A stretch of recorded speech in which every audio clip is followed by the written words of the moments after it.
Hi, my name is Msrp, and today in this video I'll be reviewing Lionel's latest release of Southern Pacific's unconventional AC-12 class of cab Fords in the beautiful daylight paint scheme. So sit back, relax, and enjoy the show. Union Pacific 4014. Do you read me? Over. Roger that. Union Pacific 4014. I read you. Over. Start up and stand by. Over. Yes, sir.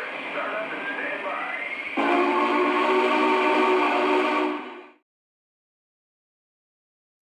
To start this video off, let me go ahead and give a brief history lesson over the AC-12 class and also the reason behind why Southern Pacific created this unconventional cab Ford design. The Southern Pacific AC-12 class of steam locomotive is an interesting class in that 1. It is a simple articulated steam locomotive with a 4-8-8-2 wheel arrangement with the cylinders in the opposite direction, and then also more importantly, and the more simple way of looking at it, these locomotives have their cabs located towards the front of the locomotive instead of towards the rear like conventional steam locomotives. Now, overall, these locomotives were built by the Baldwin Locomotive Works with a total of 20 being produced during World War II.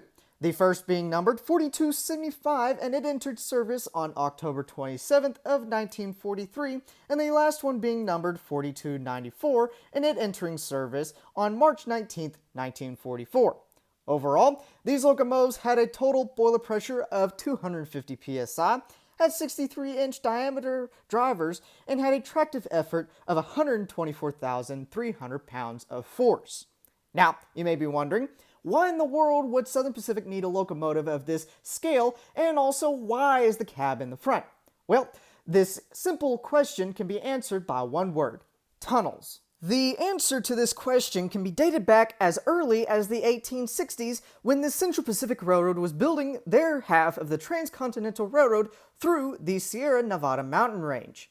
Now, normally tunnels would not be of great length or just a minimum length, and most of the time, crews would have an easy time traversing through these tunnels with their steam locomotives. But as freight services gained in demand, steam locomotives became more powerful, exhaust fumes became even greater, and tunnels through the Sierra Nevada mountain range became longer. The exhaust fumes soon became too much for the operating crews of both the locomotive and also of the rest of the train. As a result, the Southern Pacific Railroad was tasked on finding a way to keep their crews safe and also their freight revenue still at a high maximum capacity. As a result, they were able to find two solutions. The first, using gas masks for the crews to wear as they are going through tunnels. But sadly, that idea was soon discarded due to it being not effective. And then the second and successful idea was putting the cab towards the front. As a result, the Southern Pacific Railroad created the first new type of class to the American railroads, and that being called the cab Fords. As time went on, the Southern Pacific cab Fords and also the AC-12s soon became very successful on the SP main line by pulling fast freight trains such as the Union Pacific Southern Pacific joint venture called the Pacific Fruit Express, and also by helping passenger trains over the rugged mountain range. And as a result, these locomotives seem to be the pinnacle of steam locomotion for the Southern Pacific Railroad. But sadly, as the 1950s came into view, so did dieselization, and even the great AC-12s and cab Fords could not hold back against the dieselization of the Southern Pacific. As a result, the AC-12s were soon retired in 1955 through 1958, and subsequently scrapped. But thankfully, there is still one surviving cab Ford, specifically an AC-12, numbered 4294, and currently she is on display at the California State Railroad Museum located in Sacramento, California. Now that you have a better understanding on the history of the AC-12s and also the cab Fords in general, let me now go ahead and give some stats and facts of the model that you see right in front of you. These models were recently released in Lionel's 2014 Volume 1 catalog, and inside, Lionel offered a multitude of many different variations. For example, Lionel offered the famous 4294, a 4291, a 4286, a Daylight 4275, as you see right in front of you, and also a Pilot unpainted version. so that you can go and paint it and make it whatever you would like it to be. Eventually, these models soon started showing up in hobby shops as well as front porches around summer of 2014.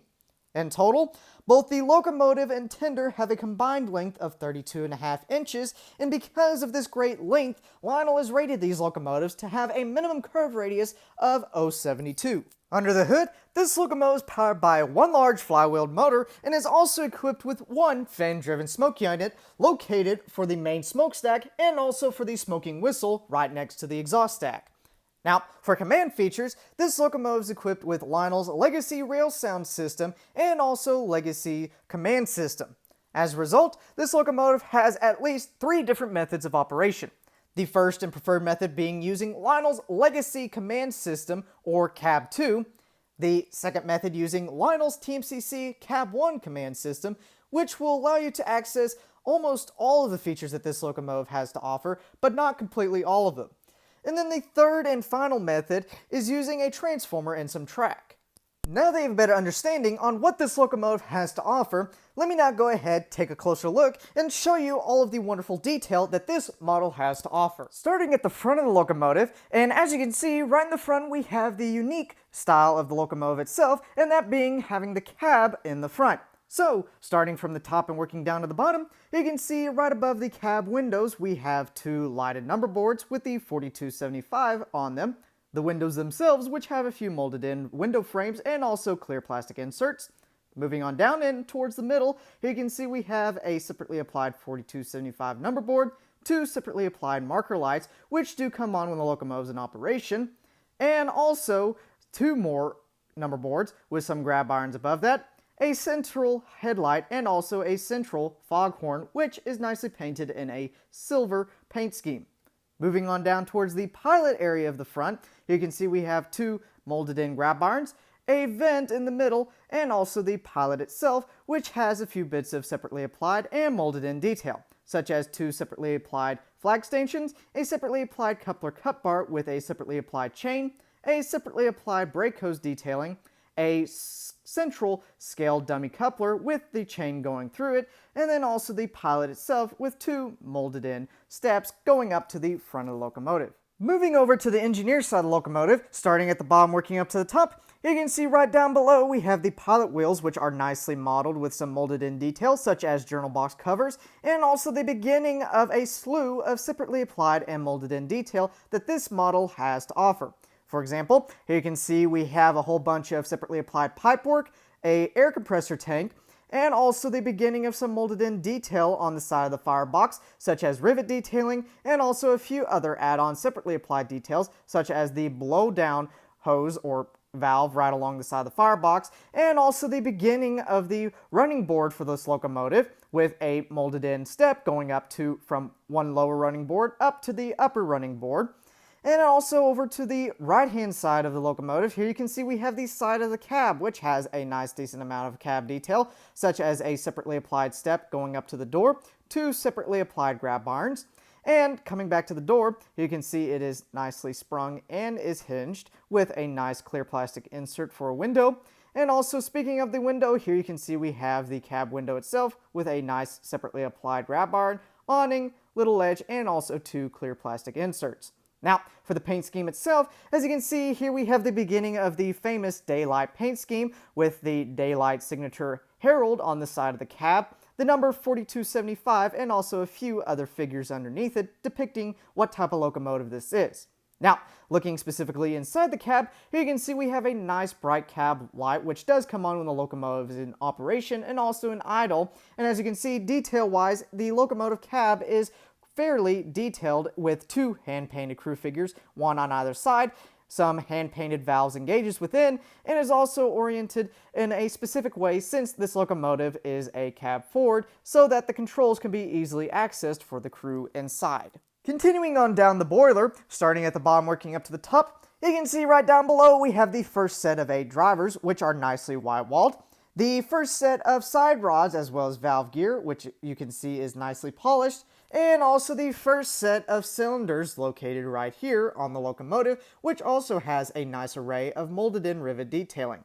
Looking on up, you can see we have some more molded in and separately applied pieces, such as molded in and separately applied pipework, a separately applied automatic reverse gear, a molded in mechanical lubricator, and also an array of separately applied pipework that runs along underneath the boiler's running board.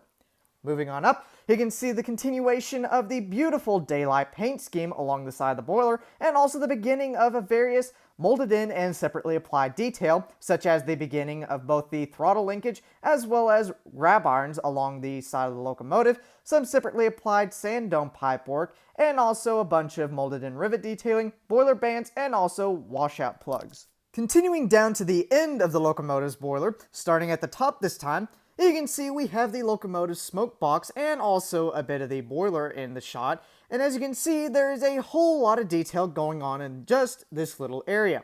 For example, here you can see we have various bits of molded in and separately applied detail, such as molded in steps on either side on the smoke box and the boiler, the end of both the boiler length long grab iron and also throttle linkage, which goes into the smoke box itself, some molded in detail in the form of a boiler patch on top, some rivet detailing, 3 separately applied builder's plates, some separately applied pipework coming off of the second sand dome, and various bits and bobs here and there.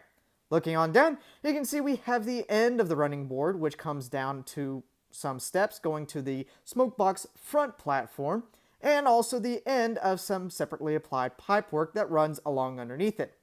And then finally, looking down below, here you can see we have the second set of 8 driving wheels, the conjoining side rods, which are nicely polished, and also the second set of cylinders, which have the same amount of molded in detail as the first one, such as various pipework and molded in rivet detailing. And then finally, coming down towards the end of the locomotive itself, here you can see we have the trailing truck for the locomotive, and as you can see, the side frame has a few bits of detail, such as molded in journal box doors, and also some molded in brake rigging. Moving on around to the back of the locomotive, starting at the bottom, here you can see right down below we have the locomotive's wireless drawbar with the infrared sensor sitting right on top, and then also right above it we have the back deck plate for the locomotive, which gives access to the smoke box front. Now, the deck plate itself, as you can see, is nicely detailed with both some molded in safety tread on top and also 2 separately applied grab irons on either side. Now, moving on up and looking at the smoke box front itself, here you can see there's a various amount of separately applied and molded in detail on the front of it. For example, here you can see we have 2 separately applied air compressors, a separately applied handrail that runs along the middle, a separately applied feed water pump down on the bottom, and then for molded in detailing, here you can see we have a central smoke box door, which is right in between both the air compressors, some various molded in pipework, and also some molded in rivet detailing around the perimeter of the smoke box door front. Taking a quick look at the fireman's side of the locomotive, and as you can see, overall there is not really a huge difference as compared to the engineer side, but there are a few minute details that do separate the engineer side from the fireman's side. For example, looking at the smoke box area of the locomotive, here you can see we have a separately applied brass whistle with a little hole underneath it for the smoking whistle feature, a few different details in the sense of pipework, no throttle linkage, and also only 2 builder's plates located on this side of the locomotive. Looking on top of the boiler, and as you can see, there is still a whole lot of detail to be shown.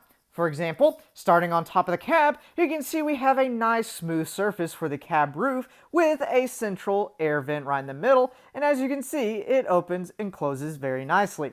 Moving over to right next to the air vent, you can see we have a molded in toolbox of some sort, which probably contains different steam equipment if this was a real steam locomotive. And then also right next to it, we have the first sand dome with 2 molded in sand dome hatches, and also a separately applied steam generator or dynamo with a separately applied pipe running to it with a nice hand-painted valve right in the middle. And then finally coming towards the middle, you can see we have the safety valve section for this locomotive, and as you can see we have a bunch of separately applied pieces, such as 3 hand-painted separately applied pop-off valves and another separately applied valve right in the middle. Looking on down towards the end of the locomotive, And as you can see, here we have both the steam and second sand dome for the locomotive, and as you can see, they both have two separately applied grab irons on either side of them, and specifically on the second sand dome, you can also see we have two molded in sand hatches. Finally, coming towards the end of the locomotive on top of the smoke box, here you can see we have yet even more detail in the form of both molded in and separately applied. For example, here you can see towards the edge of the boiler and smoke box, we have the molded in superheater patch with two separately applied grab irons on top of them. Right next to it, here you can see we have the two exhaust stacks with a nice separately applied bar going over on top of it. And then finally, towards the end of the smoke box, here you can see we have a molded in Worthington feed water heater with a separately applied pipe coming off of it and down the side of the smoke box itself. Now, as I stated earlier on in this video, this locomotive is equipped with two fan-driven smoke units, one for the main exhaust stack and also one for the smoking whistle on the other side of the stacks. Now, in order to fill both smoke units with smoke fluid, you just take your smoke fluid and pour it directly down one of the either two exhaust stacks. Now that I've shown you all of the wonderful details on the locomotive, let me now go ahead and move on to the tender and show you what details it has to offer. Starting at the front of the tender, here down below you can see we have the tender end of that wireless drawbar with its receiving end of the IR sensor. And then looking on above, here you can see we have two separately applied grab irons connected to two separately applied ladders, which I'll show you later on from a side view, and also the tender deck plate itself, which has a few minute molded in details such as molded in grab irons, as well as some molded in rivet detailing, pipework, and a nice little chest right in the front. Moving on around to the engineer side of the tender, and right off the bat, as you can see, we have the continuation of the beautiful daylight stripe work, as well as the neatly typed Southern Pacific lines across the first stripe. Now, besides the beautiful paint scheme, there is also a few other details on this side of the tender, such as molded in rivet detailing, two separately applied grab irons with ladders on either side of the tender, a builder's plate above the second set of trucks, as well as a capacity figures on the other side of the tender. And then right along the frame here you can see we have a die-cast metal separately applied tool chest, as well as the two six-wheel trucks with their adjoining spring rigging detail as well as journal box detailing. Taking a quick look at the back of the tender, starting down at the bottom, here you can see right in the middle we have the electrocoupler for this locomotive, which can be thrown by either using Lionel's Legacy, TMCC, or Bluetooth command system. Above that, here you can see we have a separately applied coupler cup bar, which can be lifted or lowered. And then above that, here we have the back plate itself, which has a whole bunch of detail, such as molded in rivet detailing, separately applied grab irons on either side of the tender back plate in the middle, and also a separately applied ladder going up to the top tender deck.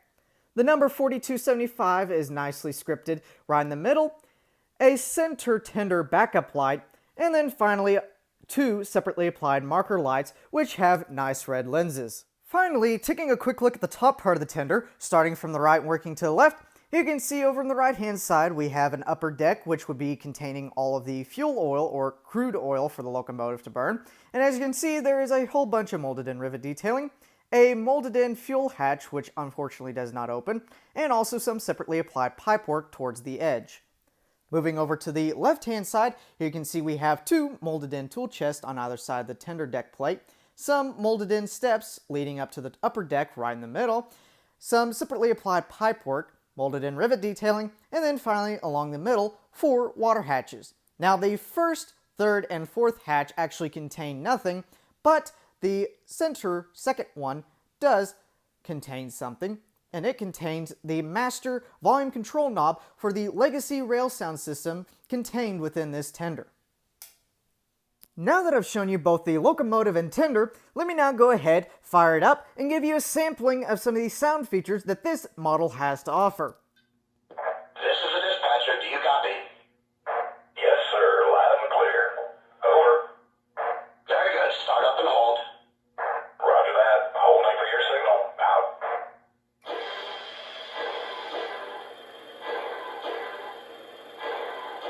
With the locomotive fired up, let me now go ahead and give a sampling of the beautiful rail sounds that this locomotive has to offer. First off, here is the quillable whistle.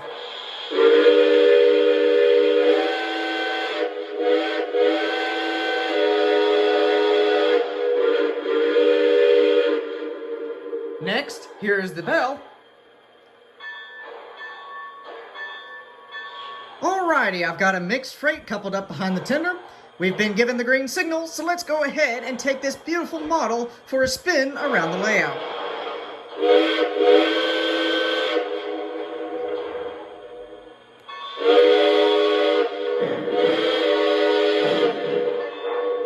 you later, dispatcher. We are rolling. Over. Roger that. Have a good run. Out.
that about wraps up this product review, but before I go, let me go ahead and answer the two questions that I normally answer around this time of the video, and they are, what is the original MSRP price for this model, and also what is my personal opinion about it? Well, to start off, the original MSRP price from 2014 is right at $1,700. Now, since this locomotive is a 6-plus-year-old model, you'll be pretty hard-pressed to even find one of these locomotives either in your local hobby shop or even on the secondhand market. Now, thankfully though, Lionel has recently released these locomotives, or I should say re-released them, in their 2021 Volume 2 catalog. Now, if I were you, I would probably go ahead, pull up Lionel's website, or even your local dealership, such as Charles Rowe or even Train World, pre-order them, because I have a feeling even the re-release of these beautiful AC-12 models will soon become very scarce down along the road. Now that you know what the original MSRP price is for one of these models, let me now go ahead and answer the second question, which is, what is my personal opinion about this model? Well, overall, I am actually quite pleased with how even after 6 years this locomotive was originally produced has really turned out and held up over the years. The performance is outstanding, the paint scheme is clear and crisp and just beautiful against the black backdrop, and the detail can even rival some Vision Line models in my personal opinion. Overall, I can also see why these locomotives have become extremely scarce in the past 6 years, and also why Lionel waited for so long to reproduce them, because they are just outstanding, and in my opinion, would look great on any steam era or even modern era layout that either be in the mountains or even on the flatlands of the prairies. Overall, I think even this locomotive, after 6 years, can still hold up a candle. That's it for this product review, but before you go, I just want to say thank you very much for clicking on this video and also watching it to the very end. It takes me a long time to produce high quality product reviews for you to enjoy, so I do dearly appreciate your viewership. Now, if you would like to support my channel, please do click on that subscribe button, because then you'll no longer miss any other future videos that I produce, and also allows my channel to continue to grow. Also, if you enjoy this type of content and also enjoyed this video in particular, please do click that like button, because that lets me know that you enjoyed this video and also lets YouTube know that my content is actually worth some. But anyway, my name is Trainmaster04 and I'll be seeing you next time.